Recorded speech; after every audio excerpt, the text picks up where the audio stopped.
Baby Bird's Jungle Adventure, written and illustrated by Mommy Pobbies and Riri.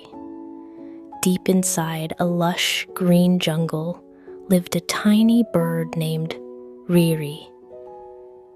Riri was curious and cheerful, with bright feathers and a love for exploring.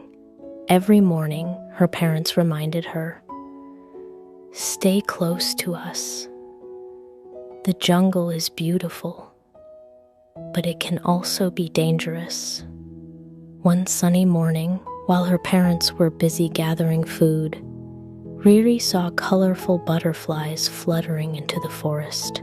Excited, she followed them without realizing how far she had gone.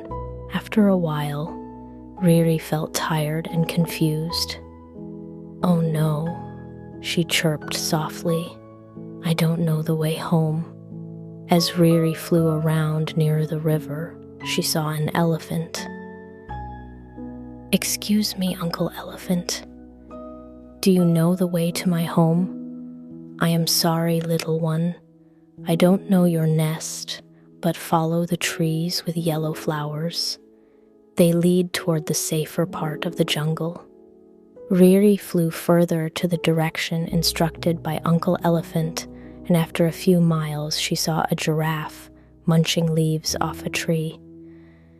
"Aunt Giraffe, can you help me find my parents? I can see very far, but even I cannot see your home."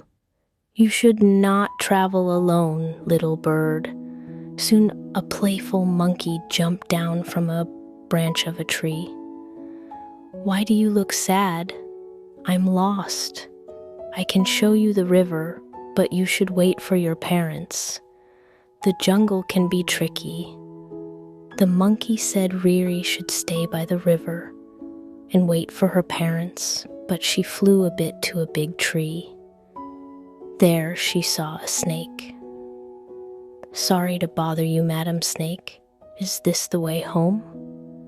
"No, little one. This path leads deeper into the jungle." The sky began to darken, and Riri felt scared. Just then, she heard that a familiar call. "Riri!" It was her parents calling her name. Riri chirped loudly, and soon her parents found her and guided her safely back home. That night, Riri cuddled close to them and promised never to wander off alone again. Good night, sweet dreams.